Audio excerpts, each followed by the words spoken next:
Hello दोस्तों, नमस्कार। उम्मीद करता हूँ आप सब अच्छे होंगे। एक बार फिर से हमारे यूट्यूब चैनल में आप सभी का स्वागत है। आज हम सीखेंगे मेंटेन पेरोल। टैली ERP 9 के अंदर मेंटेन पेरोल टॉपिक किस तरीके से यूज होता है, वो सारी चीजें आज हम इस वीडियो के माध्यम से जानेंगे।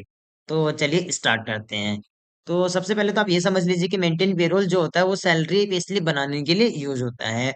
और सैलरी पे स्लिप बनाने के लिए भी दो तरीके की सैलरी पे स्लिप बनती है। एक इस तरीके की सैलरी पे स्लिप बनती है जहां आप किसी ऐसी जगह जॉब कर रहे हैं जहां आपकी सैलरी डिडक्शन नहीं हो रही है। अगर आप एक दो दिन की छुट्टी लेते भी हैं तो आपकी सैलरी नहीं कटेगी। और एक कंडीशन वो होती है कि अगर आप एक दिन की भी छुट्टी लेते हैं या हाफ डे भी लेते हैं तो आपकी सैलरी कटेगी। तो किस तरीके से करते हैं वो आज इस वीडियो के माध्यम से सीखेंगे। चलिए स्टार्ट करते हैं। F11 accounting features. यहाँ पे आप ऑप्शन मिलेगा मेंटेन पेरोल। मेंटेन पेरोल एक ऑप्शन और भी आप अप्लीकेबल करेंगे, maintain more than one payroll cost category. इस ऑप्शन को भी आप अप्लीकेबल करेंगे। ये दोनों ऑप्शन अप्लीकेबल करके आगे बढ़ेंगे। एंटर करके Ctrl+A के साथ इसे सेव कर देंगे आप। सेव करने के बाद पेरोल इन्फो में जाएंगे। सबसे पहले आप एम्प्लॉय कैटेगरी क्रिएट करेंगे। एम्प्लॉय कैटेगरी क्रिएट करेंगे किस डिपार्टमेंट, कैटेगरी का मतलब होता है किस डिपार्टमेंट में। हमने इसमें रख दिया सेल्स डिपार्टमेंट या प्रोडक्शन डिपार्टमेंट या परचेज डिपार्टमेंट, कोई भी डिपार्टमेंट आप इसमें रख सकते हैं। एक हमने इसमें रख दिया HR डिपार्टमेंट। दो डिपार्टमेंट इसमें डिफाइन कर दिए हैं। इसके बाद आप एम्प्लॉय ग्रुप क्रिएट करेंगे। जो दो डिपार्टमेंट आपने बनाए हैं उनके एम्प्लॉय भी आपको बनाने पड़ेंगे। तो फिलहाल मैं बना रहा हूँ HR डिपार्टमेंट के ग्रुप। तो यहाँ पे एक बना दिया मैंने मैनेजर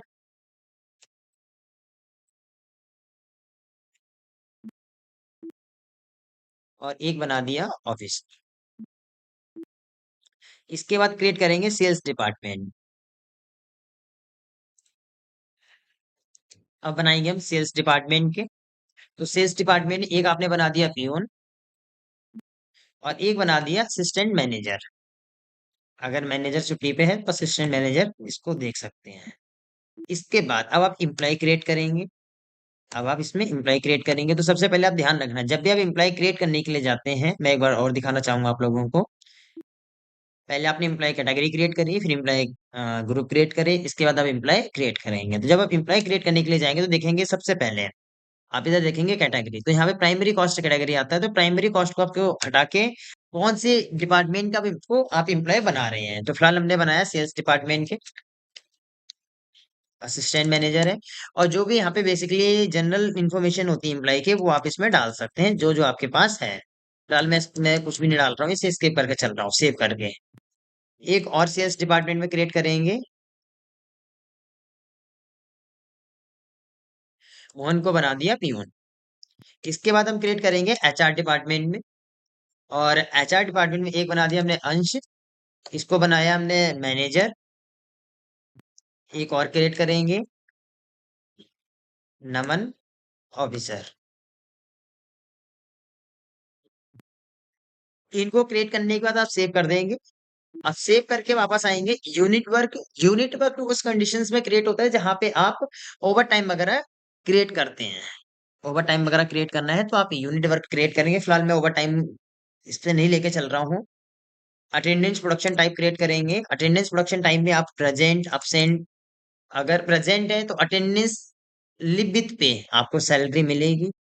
अगर आप absent है तो लिव विदाउट पे आपको सैलरी नहीं मिलेगी। अगर आप ओवर टाइम करना चाह रहे हैं, ओवर टाइम के लिए पहले हम क्रिएट करेंगे यूनिट वर्क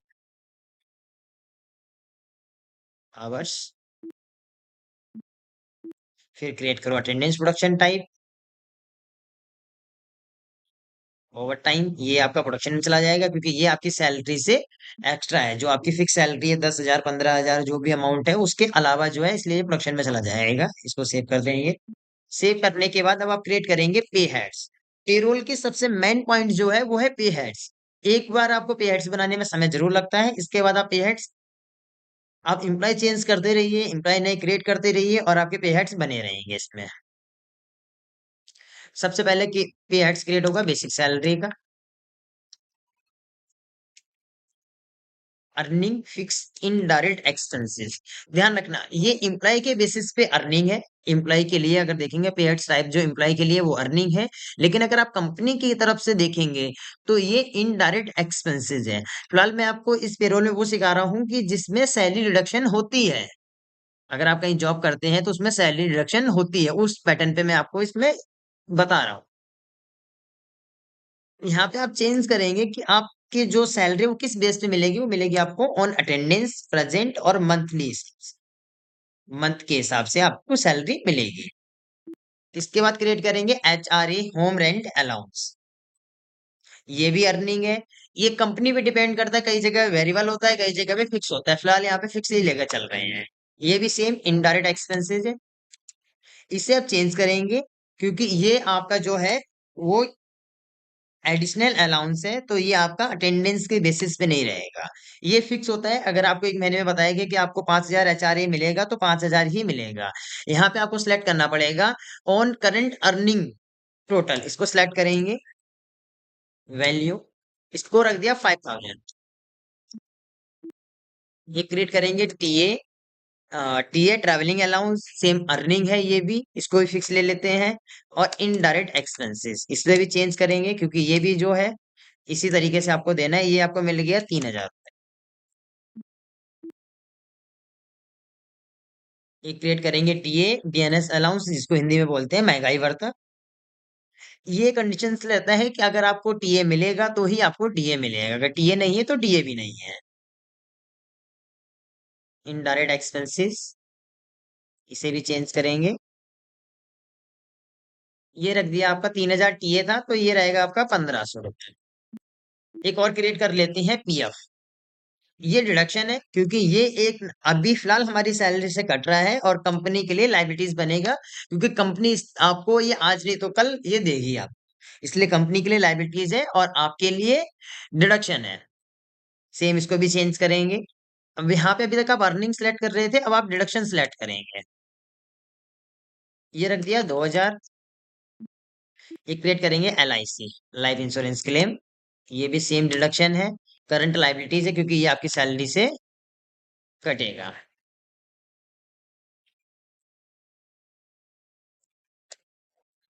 इसमें भी डिडक्शन, और इसकी अमाउंट रख दी हमने 1,650। ये आपकी मंथली कटती रहेगी। चलिए आगे बढ़ते हैं। वीडियो पूरी देखना तभी आपको topic clear. Salary detail define करेंगे। तो अब आप यहाँ पे क्या करेंगे कि आप डेजिग्नेशन मतलब ग्रुप के बेसिस पे भी सैलरी दे सकते हैं। जैसे मान लिया कि ऑफिसर्स की सैलरी डिफाइन कर दी है। ऑफिसर की सैलरी दे दी, बेसिक सैलरी दे दी 30,000। बाकी की चीजें आप सिलेक्ट करेंगे कि ऑफिसर को क्या क्या देना चाह रहे हैं। ऑफिसर को LIC से ऑफिसर के लिए नहीं रखी है तो LIC छोड़ दो। अब ऑफिसर में कौन कौन है, नमन, तो यहाँ पे आप क्या करेंगे, डेट डालेंगे और सिलेक्ट कर लीजिए। ये आ गया आपके सामने। ठीक है। सेम ऐसे ही अब आप सिलेक्ट करेंगे मैनेजर। मैनेजर की सैलरी दीजिए। मैनेजर की बेसिक सैलरी आपने रख दी 45,000। अब मैनेजर को आप क्या क्या अलाउंसेस देना चाहते हैं, जो जो अलाउंसेस देना चाहेंगे वो अलाउंसेस आप इसमें सिलेक्ट कर सकते हैं। फिलहाल मैंने सारे अलाउंसेस सिलेक्ट कर दिया। मैनेजर में कौन है, मैनेजर में है अंश।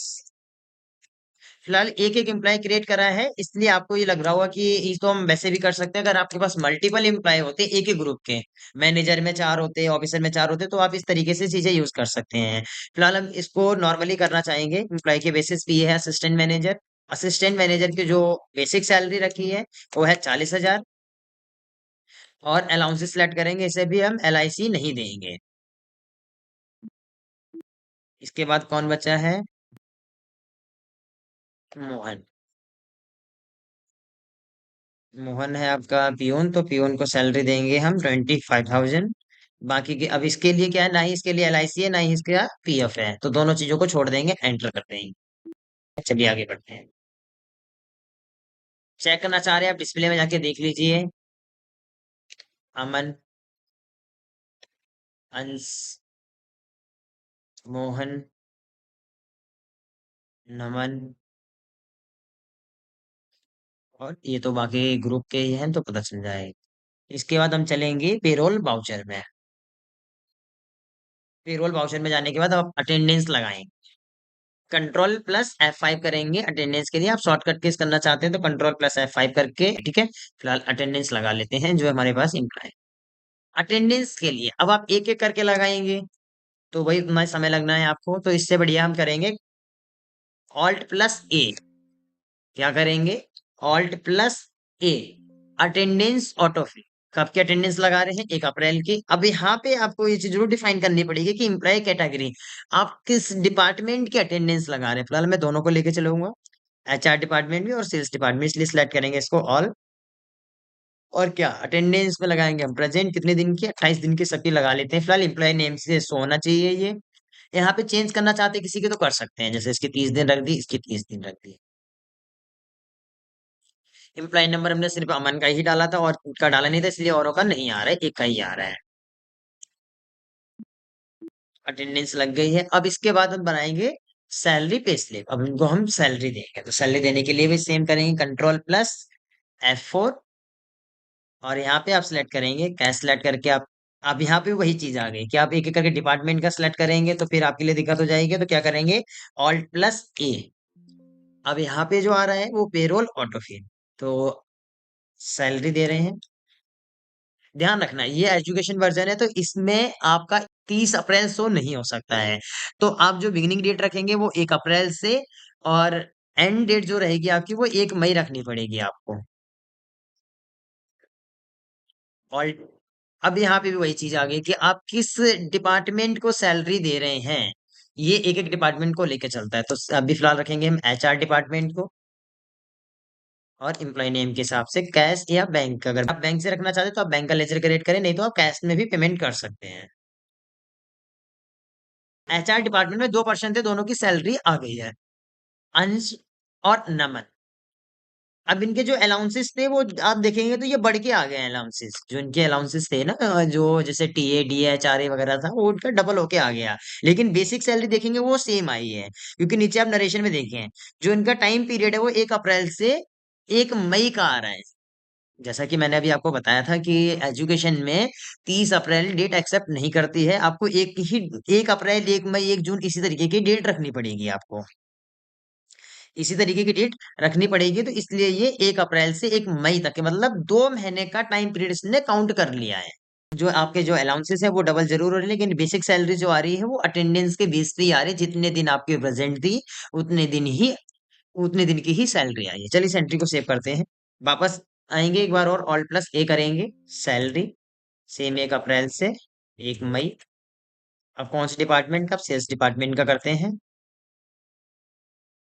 तो ये देखो सेल्स डिपार्टमेंट में जब आपने करा तो सेल्स डिपार्टमेंट में हमने दोनों की सैलरी, दोनों की जो अटेंडेंस थी अमन की और मोहन की, दोनों की अटेंडेंस को कम करा था। अटेंडेंस जो प्रेजेंट दिखाई थी वो 28-28 दिन की दिखाई थी, तो उस हिसाब से इनकी सैलरी कम हो गई है।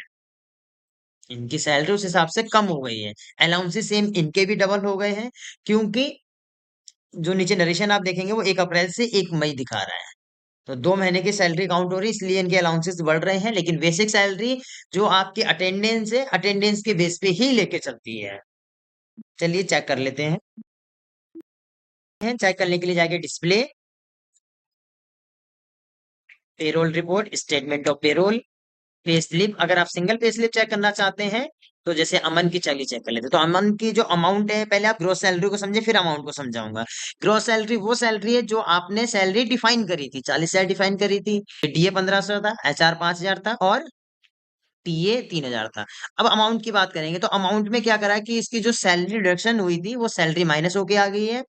और ये जो अलाउंसेस है वो डबल हो गए, क्योंकि ये सैलरी 1 अप्रैल से 1 मई, मतलब 2 महीने के अलाउंसेस ने काउंट कर लिए हैं। ये था अर्निंग में, और डिडक्शन में देखेंगे तो इसका सिर्फ PF है जो कि 2,000 है। अमाउंट को छोड़ दो, अमाउंट मैंने आपको बताया ना कि 2 महीने के अलाउंसेस को ऐड कर रहा है ये। अंश का सेम देखेंगे तो अंश की जो ग्रॉस सैलरी थी वो 45,000 है, और अमाउंट भी 45,000 है, क्योंकि इसकी जो अटेंडेंस है वो पूरी की 30 दिन की थी। और इसकी जो डिडक्शन में आ रहा है वो PF और LIC आ रहा है, 1,650 और 2,3650 यहाँ पे बन गया। और जो इसकी ग्रॉस सैलरी बनी वो 54,500 रुपए। सेम ऐसे आप अगर सबकी देखना चाहते हैं तो सबकी आपको ऐसे ही मिलेगी देखने के लिए। मल्टीपल पे स्लिप में देखेंगे तो आप मल्टीपल एक डिपार्ट ऑल डिपार्टमेंट का कर लो, सबका दिखा देगा। और अगर किसी एक डिपार्टमेंट का देखना चाहते हैं तो एचआर डिपार्टमेंट का दिखा देगा। ये एचआर डिपार्टमेंट में दोनों की सैलरी दिखा देगा। ठीक है। एक चीज मैं आपको और बताना चाहूंगा, जैसे कई बार क्या होता है कि आप कर रहे हैं या मैं आपको बता रहा हूँ, तो आप अगर नोट्स भी बना रहे हैं तो जल्दी जल्दी में एंटर एंटर हो जाता है, तो आपको पता नहीं चलता है कि कहाँ कहाँ गए हैं। इसके लिए शॉर्टकट बता रहा हूँ मैं आपको, जैसे डिस्प्ले, पेरोल रिपोर्ट, स्टेटमेंट और पेरोल। आप अगर नीचे देखेंगे मेन टैली में gate of Tally, display menu, payroll report, statement, payroll, यहाँ पे भी शो हो रहा है। अगर आप ऊपर देखेंगे तो वो भी शो कर देगा, gate of Tally, display menu, payroll report, और यहाँ पे आप पे स्लिप में आ रहे हैं। ये सारी चीजें इसमें आपको पता चल जाएगा कि आप इस तरीके से भी नोट्स ऊपर नोट करके भी बना सकते हैं। उम्मीद करता हूँ आपको ये टॉपिक समझ में आएगा और सारे डाउट क्लियर होंगे। अगर किसी भी तरीके से डाउट है तो आप हमें कमेंट करके बता सकते हैं। तो मिलते हैं अगली वीडियो में।